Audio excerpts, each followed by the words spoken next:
that same year, just a couple of months later, he also went down in an airplane crash, which there's no question was executed by CIA-sponsored jackals.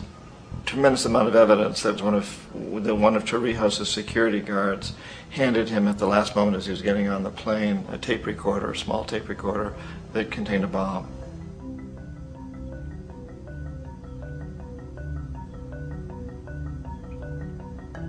It is interesting to me how this system has continued pretty much the same way for years and years and years, except the economic hitmen have got better and better and better. Then we come up with, very recently, what happened in Venezuela.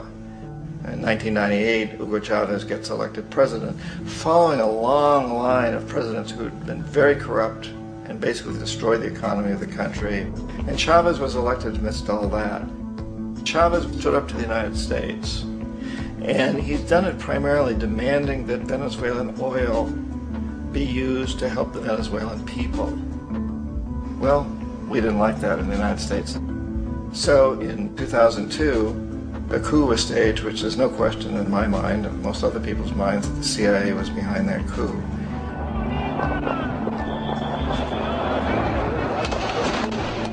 The way that that coup was fomented was very reflective of what Kermit Roosevelt had done in Iran, of paying people to go out into the streets, to riot, to protest, to say this Chavez is very unpopular.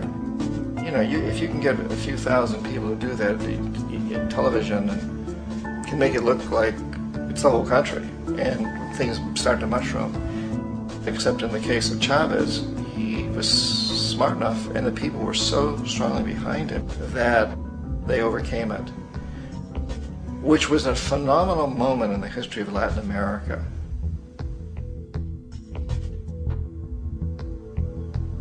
Iraq actually is a perfect example of the way the whole system works. So we economic hitmen are the first line of defense. We go in and we try to corrupt the governments and get them to accept these huge loans, which we then use as leverage to basically own them. If we fail, as I failed in Panama with Omar Torrijos and in Ecuador with Jaime Roldos, men who refuse to be corrupted, then the second line of defense is we send in the jackals. And the jackals either overthrow governments or they assassinate. And once that happens and a new government comes in, and boy, it's going to toe the line because the new president knows what will happen if he doesn't. In the case of Iraq, both of those things failed. Economic hitmen were not able to get through to Saddam Hussein. We tried very hard. We tried to get him to accept a deal very similar to what the House of Saud had accepted in Saudi Arabia, but he wouldn't accept it. And so the jackals went in to take him out. They couldn't do it. His security was very good. After all, he had one time worked for the CIA. He'd been hired to assassinate a former president of Iraq and failed, but he knew the system. So in '91 we send in the troops and we take out the Iraqi military. So we assume at that point that Saddam Hussein is going to come around.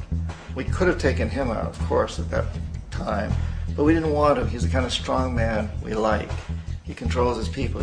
We thought he could control the Kurds and keep the Iranians in their border and keep pumping oil for us. And that once we took out his military, now he's going to come around. So the economic hitmen go back in the 90s without success. If they'd had success, he'd still be running the country. We'd be selling him all the fighter jets he wants and everything else he wants. But they couldn't. They didn't have success. The jackals couldn't take him out again. So we sent the military in once again, and this time we did the complete job and took him out, and in the process created for ourselves some very, very lucrative construction deals. We had to reconstruct a country that we'd essentially destroyed, which is a pretty good deal if you own construction companies, big ones. So, you know, Iraq shows the three stages. The economic hitmen failed there, the jackals failed there, and as a final measure, the military goes in. And in that way, we've really created an empire, but we've done it very, very subtly. It's clandestine. All the empires of the past were built on the military, and everybody knew they were building them. So the British knew they were building it, the French, the Germans, the Romans, the Greeks, and they were proud of it. And they always had some excuse, like spreading civilization, spreading some religion, something like that. But they knew they were doing it. We don't. The majority of the people in the United States have no idea that we're living off the benefits of a clandestine empire. That today there's more slavery in the world than ever before. And then you have to ask yourself, well, if it's an empire, then who's the emperor? Obviously, our presidents of the United States are not emperors. An emperor is someone who's not elected, doesn't serve a limited term, and doesn't report to anyone, essentially. So you can't classify our presidents that way. But we do have what I consider to be the equivalent of the emperor, and it's what I call the corporatocracy. The corporatocracy is this group of individuals who run our biggest corporations, and they really act as the emperor of this empire. They control our media, either through direct ownership or advertising.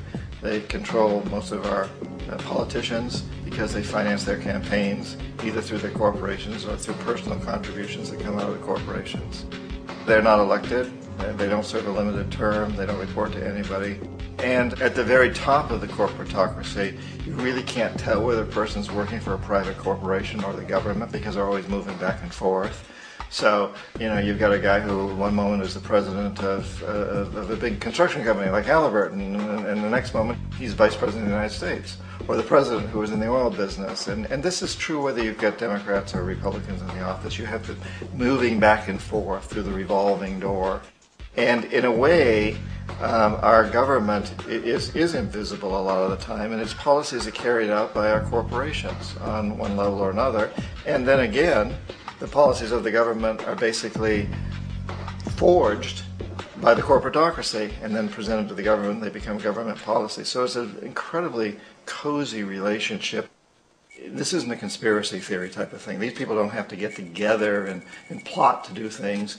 They all basically work under one primary assumption, and that is that they must maximize profits regardless of the social and environmental costs.